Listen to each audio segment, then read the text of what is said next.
over a dozen people displaced by an apartment fire in Yonkers that happened on Saturday. The Red Cross has been built from the very beginning by heroes. Now, thanks to the Red Cross, they are staying at some local hotels. Red Cross is now helping their family and the neighbors cope with the tragedy.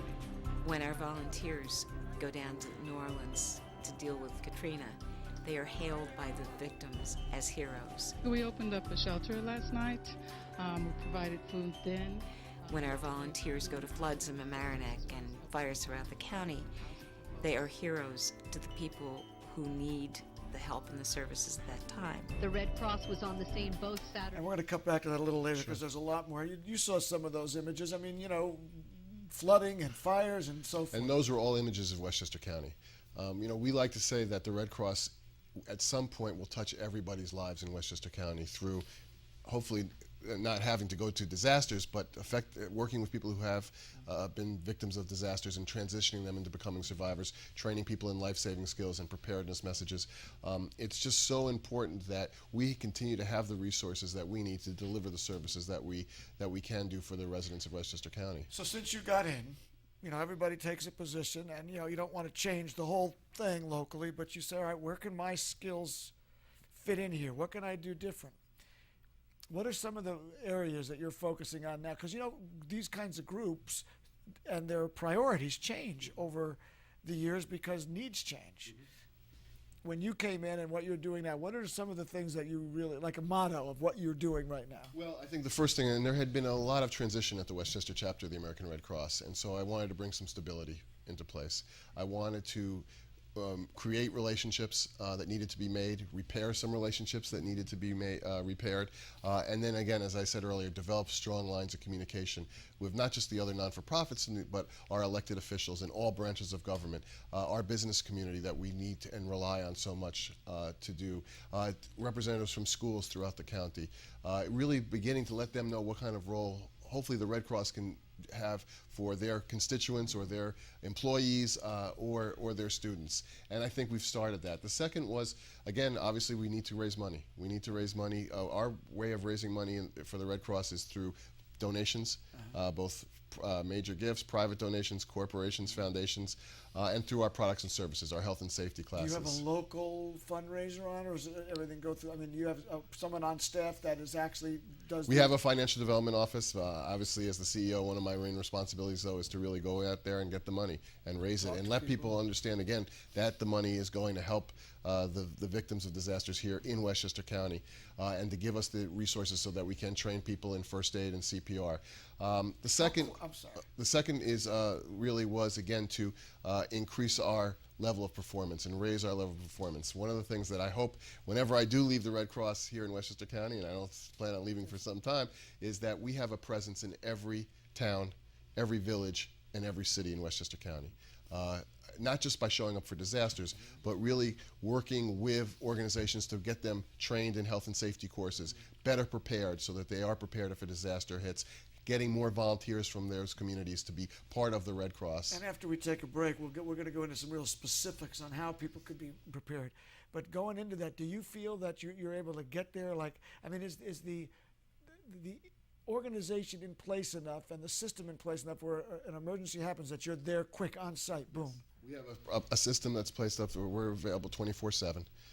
We have teams of volunteers who are on call in the evenings, evening teams as well as daytime teams.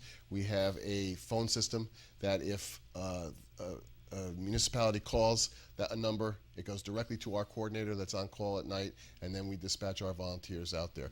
I like to say we are part of the immediate solution. Yeah. Our job really is to get to a scene and begin to work with the victims of those disasters so that the first responders, the fire, police, Office of Emergency Management, they can just concentrate on getting that disaster under control, and then we take it, work with those victims and get them moving, in, as I said, into becoming survivors. So now it's 2010 and we're about 4 months in. I guess we're in May now. But how many, you say the percentage of things you've been having to go to has upped.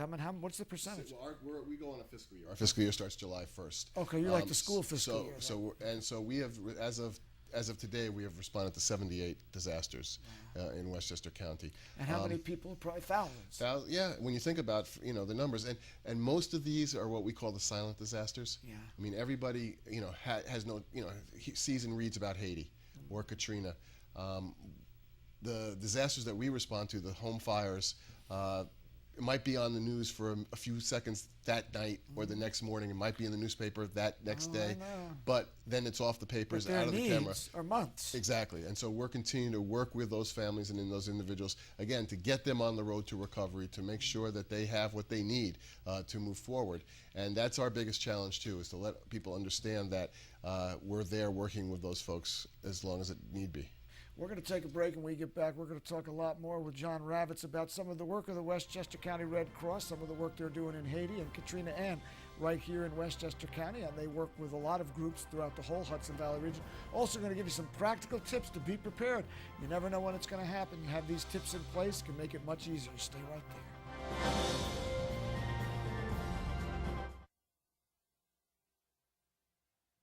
there. Okay, this time I'm gonna do it. I'm going to actually go to school. Tell me about some of the stuff you've had to deal with. I just dropped out completely. I just got caught up in it, the whole scene with the alcohol and the drugs. I was arrested. A lot of my friends, they were really concerned, especially my friend Aaron. You just have to find someone. They don't have to tell you advice, they don't have to do that, they just listen. Give your friends the boost they need to graduate. Join us at boostup.org. Let's go! Hurry! Metalcon! Metalcon! Metalcon! Metalcon! Dude, why is your mom driving us to Metalcon? Remember when I bought us all snowboards on that credit card and never paid it back? Well, I guess they check that stuff out when you apply for a car loan. Afterwards, we'll all go out for ice cream. Don't let your credit put you in a bad place. Go to controlyourcredit.gov. So, are you going out tonight?